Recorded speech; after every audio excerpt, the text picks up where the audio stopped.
Hi, this is Mary, and this is another magical math moment. This video is designed for Algebra 1 students learning about how to factor polynomials using the greatest common factor, or GCF. We're going to start by examining what a GCF really is. So if you have two numbers, you're going to look for the largest factor they have in common.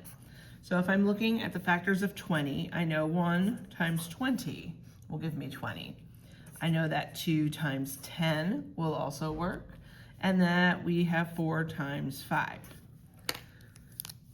I'm going to then look at the factors of 36. 1 times 36, 2 times 18, 3 times 12, 4 times 9, and 6 times 6. Now, as you are working on these and you are making some of your factor lists, I always encourage students to go from smallest around so you can kind of see how all of these factors are in ascending order. Same thing on this side. So we go around like that. And if you're unsure about how to find a GCF, you can always use a calculator to help you. So you could do 20 divided by 1, obviously 20. 20 divided by 2, 10. 20 divided by 3, you're going to get a decimal. That doesn't work, etc. Okay? So when you look at these two lists, my hope is that you see the largest number between them is 4. So the GCF, or the greatest common factor between 20 and 36, is equal to 4. So we are going to use that strategy as we look at this in regard to polynomials. So here I've got 15x plus 5. If I look at the factors of 15, I have 1 times 15 and 3 times 5. Well, the factors of 5, 1 times 5. So you can see here that the GCF is 5. So I'm going to factor a 5 out from this expression. When I'm factoring out, it's kind of the opposite of multiplying, which you all know is dividing.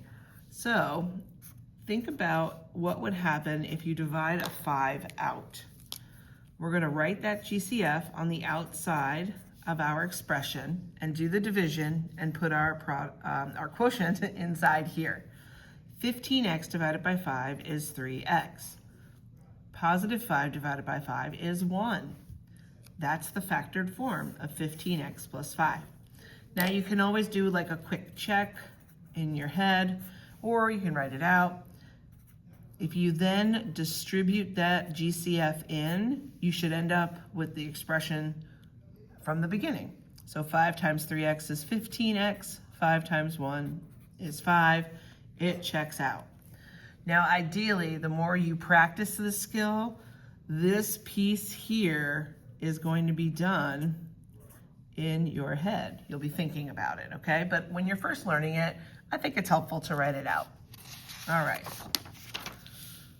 Now we've got 3x squared plus 12x minus 6. Okay, so we're going to look and see what we've got going on here. So I've got a 3, a 12, and a 6. 3 will go into both 12 and 6. So when you've got more than two numbers here, you can always look to see if the smallest goes into the others. So I can take out a 3 from each of these terms. So again, I'm going to write that GCF on the outside. 3x squared divided by 3 gives you an x squared. Positive 12x divided by 3 is positive 4x. And negative 6 divided by 3 is negative 2. And that's all you do. Now, as you go on in factoring, you can examine if there's anything else you can do. With this one, there isn't, but in the future, there might be. Okay, I want to look at this, but I want to change these powers actually, so it gets a little more exciting with variables. So I'm going to change this to an 8. I'm going to change this to a 3. This is going to be squared, and this is going to be an x. So my apologies for that, but I want you to see one where a variable is also involved. So if I'm looking at all of these terms, I hope that you are seeing they're all even, so they're divisible by 2. Now I have a negative out front. When we're talking about GCF, it's the greatest common factor. But if I have a leading term that's negative, I want to include that negative in the GCF. So the numeric part of this, the coefficient will be -2. Now I want to examine the exponents that I have for the variables. I have an 8, a 3, a 2, and over here we know this is a 1. Always choose the smallest. So x to the first is going to be smaller than x squared, x to the third, or x to the eighth. So -2x is the term I'm going to factor out of this expression. So -2x comes out. Now watch your signs here. -2 over -2 is going to cancel. X to the eighth divided by x to the first, keep the base and subtract. 8 minus 1 is 7. +8 divided by -2 is -4. X to the third divided by x, keep the base and subtract. 3 minus 1 is 2. -10 divided by -2 is +5. Now look at your variables. X squared divided by x is going to give you an x. +14 divided by -2 is -7. X over x cancels, and there you go. Okay, not too bad, right? I've got one more to show you, and it's got 2 variables in it. Oh no, this is wild, but that's okay, we can do it. I've got 14, a 7, and a 21 as my coefficients. 7 goes into both 21 and 14, so 7 will be part of our GCF.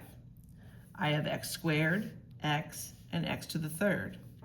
X to the first is the smallest, so that's going to be part of the GCF as well. Y to the third, y squared, y squared. Well, y squared is the smallest. Okay, so we've got our GCF. Ooh, I don't need to write that.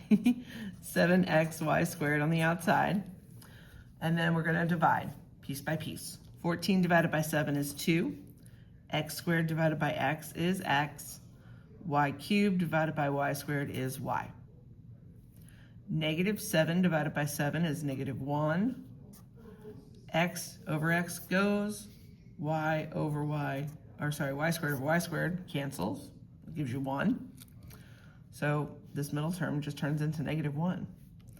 At the end, plus 21 divided by 7 is going to give you a +3.